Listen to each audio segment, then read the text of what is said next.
पैगंबर इस्लाम की शान में गुस्ताखी करने वालों के खिलाफ रविवार को इस्लामिक ग्राउंड में आयोजित यौम दरूद कार्यक्रम में शिरकत करने पहुंचे मौलाना तौकीर और तमाम उलेमा ने दुरूद शरीफ पढ़ा। आवाम से अपील की पैगंबर मोहम्मद की शान में मोहब्बत का नजराना पेश करें। कड़ी सुरक्षा व्यवस्था के बीच कार्यक्रम शुरू हुआ।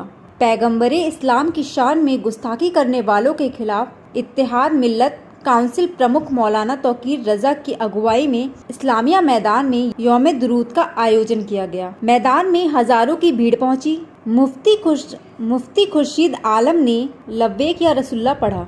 मौलाना ने आगे कहा, मोदी को नजर नहीं आ रहा देश की बदनामी हो रही है। यूपी शासन से कोई दिक्कत नहीं है। योगी सबसे ज्यादा नापसंद थे, मोदी से भी ज्यादा। सीएम योगी को लेकर मौलाना बोले, योगी राज धर्म का पालन कर रहे हैं। इसके साथ ही उन्होंने नुपुर शर्मा की जल्द गिरफ्तारी की मांग की है। इस मौके पर मैदान में भारी भीड़ उमड़ी। हालांकि प्रशासन ने प्रदर्शन में सिर्फ 1500 लोगों के शामिल होने की अनुमति दे रखी थी। किसी भी तरह की नारेबाजी की मनाही थी, इसलिए प्रदर्शनकारियों ने सिर पर हरी पट्टी लगाकर विरोध जताया। पत्रकारों से बात करते हुए अंत में उन्होंने कहा कि बुलडोजर से उन्हें कोई एतराज नहीं है, जब चाहे चला दे बुलडोजर, टूटेगा तभी तो नया बनेगा। प्रोग्राम हुआ उसके लिए आपको साधुवाद, लेकिन आपने वहाँ क्या अग्निवीर को लेके क्या स्टेटमेंट दिया है? मुझे पहले दिन जब मैंने नाम सुना था, मुझे तभी एतराज़ हुआ था कि इस किस्म के नाम और इस किस्म की योजनाएं, मुझे ऐसा लगा कि शायद मुझे ठीक नहीं लग रहा है, लेकिन जिनके लिए स्कीम है उनको ठीक लगेगा। तो आईडी दिख जाए। लेकिन जब वो लोग सड़कों पर आए, एहतजाज किया, तो मुझे एहसास हुआ कि कुछ लोग अपने आप को बुद्धिजीवी समझते हैं और वो ये समझते हैं कि वो जो फैसला करेंगे वो देश हित में होगा। ट्रेनों और बसों के जलने ने ये बता दिया कि इन्होंने नाम ही गलत रखा था। अग्निपथ नाम ना रखा होता तो शायद ये इस अग्नि से इन्हें ना गुजरना पड़ता। लेकिन मैं तो इस योजना के ही खिलाफ हूँ। छात्रों के भविष्य के साथ खिलवाड़ है। 4 साल के बाद वो क्या करेगा? चौकीदारी के अलावा वो कुछ नहीं कर सकेगा। किसी बिल्डिंग में गार्ड बनने के अलावा कुछ नहीं कर सकेगा। लिफ्टमैन बनने के अलावा वो कुछ नहीं कर सकेगा। तो भविष्य के साथ खिलवाड़ हमारे बच्चों के नहीं होना चाहिए। देखिए, आज सरकार ने स्पष्ट कर दिया है कि 10% कोटा जो है कई संस्थानों में दिया जाएगा। सरकार, देखिए, ट्रेनें जलने से पहले कोई निर्णय आपने क्यों नहीं लिया? ट्रेनें जलने से पहले आपने उम्र क्यों नहीं बढ़ाई? तो इसका मतलब ये है कि अगर छात्र खामोश रहते तो वो तमाम चीज़ें जो आप कर रहे हो आप नहीं करते। तो अभी कुछ और ट्रेनें जलने का आपको इंतज़ार है, तभी आप अपनी योजना को दुरुस्त करोगे। और हमारी बात जो नहीं सुनी जा रही है, नहीं मानी जा रही है, हमें पत्थरबाज और आतंकवादी और क्या क्या कहा जा रहा है, लेकिन आज हमने ये साबित किया है कि हम पत्थरबाज नहीं हैं, आतंकवादी नहीं हैं। कितने अमन और शांति से हमारा प्रोग्राम हुआ है।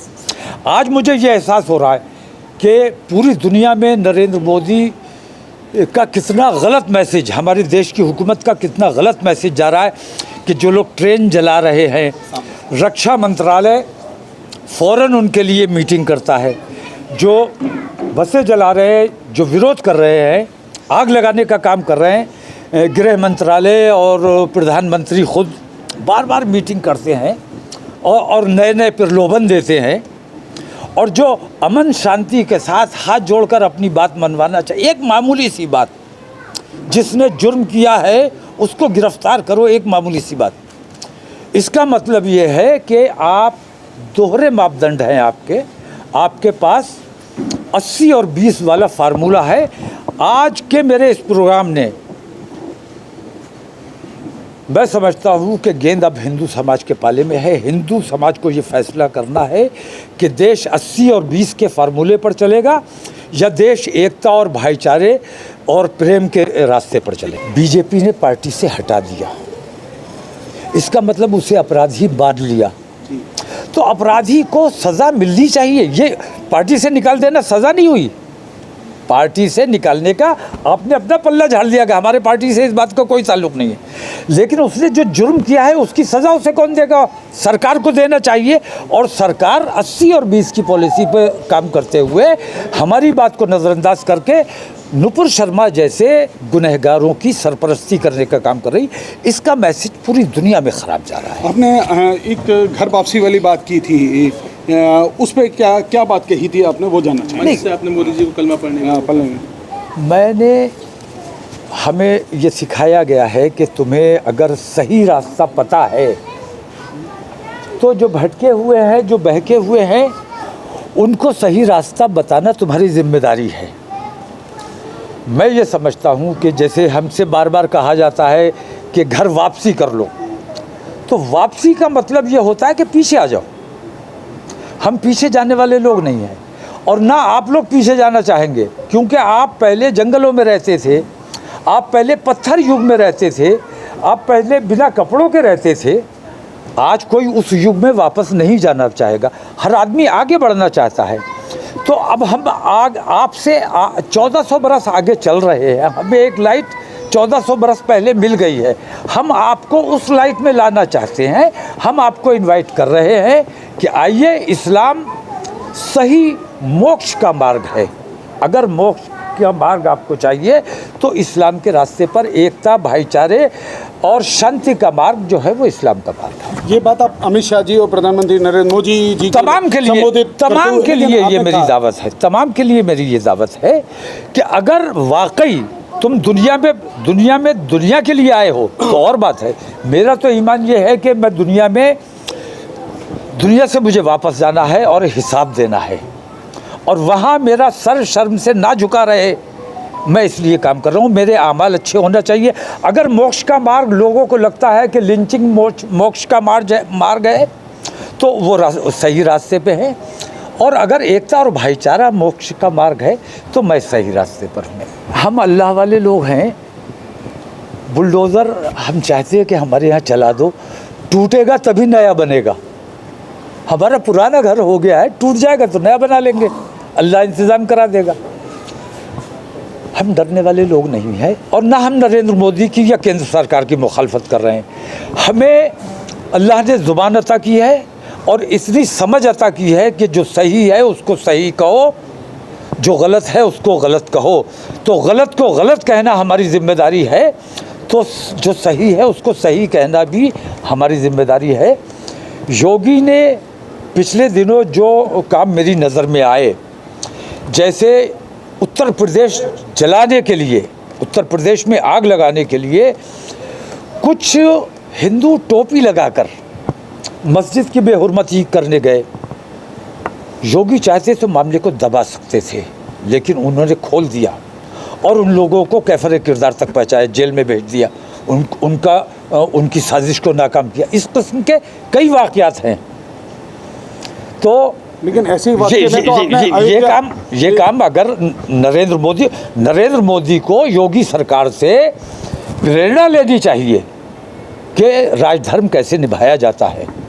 सबका साथ सबका विकास की बात नरेंद्र मोदी करते हैं, लेकिन अपने प्रदेश की बेहतरी का काम जो कर रहा है मैं उसकी तारीफ़ करूंगा। ये और बात है कि मेरे योगी आदित्यनाथ से इख्तिलाफात हैं, वो अपनी जगह हैं, लेकिन अच्छा काम उन्होंने किया है तो मैं उसकी तारीफ़ करूँगा। आप मानते हैं कि राजनीतिक कौशल में वो मोदी से आगे हैं? की तो बात मैं नहीं करता, लेकिन उत्तर प्रदेश जिस तरह चला रहे हैं, मैं समझता हूँ कि ऐसे सूझबूझ वाले हाथों में अगर देश भी रहेगा तो मैं समझता हूँ देश में भी अच्छा माहौल बन सकता है। क्या आप अभी के लिए मांग कर रहे हैं उनके प्रधानमंत्री पद के लिए या आगे के लिए? मैं उनके लिए, मैं तो अपनी पार्टी की बात करता हूँ। मैं भारतीय जनता पार्टी की बात नहीं कर रहा हूँ। मेरी अपनी पार्टी है, मैं अपनी, और आने वाले वक्त में मैं योगी आदित्यनाथ की पार्टी का चुनाव नहीं लड़ने जा रहा हूँ, ना उनको लड़ाने जा रहा हूँ। आप कह रहे हैं वो देश चलाएंगे तो अच्छा होगा। मैं ऐसे सेफ और समझदार हाथों में हम चाहते हैं देश आना चाहिए। योगी के हाथों में नरेंद्र मोदी अगर अपना किरदार दुरुस्त कर ले, अपनी सोच दुरुस्त कर ले, तो हमें नरेंद्र मोदी से भी कोई, लेकिन हम ये चाहते हैं कि देश का जो पूरी दुनिया के सामने सर नीचा हो रहा है, ये सर नीचा नहीं होना चाहिए, देश की बदनामी नहीं होनी चाहिए। अंग्रेजों वाली पॉलिसी तो नहीं है कहीं भट्ट और राजपूत। ये डिवाइड एंड रूल का काम तो नरेंद्र मोदी कर रहे हैं। 80 और 20 में बांटने का काम नरेंद्र मोदी कर रहे हैं। हम एकता और भाईचारे वाले लोग हैं। हमारे प्रदेश के लिए जो अच्छा होगा वो हम कहेंगे। देश के लिए नरेंद्र मोदी, कल आप मेरा इंटरव्यू लेना आके नरेंद्र मोदी से कोई एक अच्छा काम करवा दो। अगर नरेंद्र मोदी की मैं तारीफ ना करूं तो आप कहें, लेकिन कोई एक अच्छा काम करके तो दिखाओ। छात्रों के भविष्य से खिलवाड़ करते हो और तुम चाहते हो कि तुम्हारी तारीफ की जाए। तुम पूरे देश को बेचने का काम करते हो, तुम चाहते हो तुम्हारी तारीफ की जाए। तुम पूरी दुनिया में हमारे देश को बदनाम कर रहे हो, तुम चाहते हो हम तुम्हारी तारीफ करें।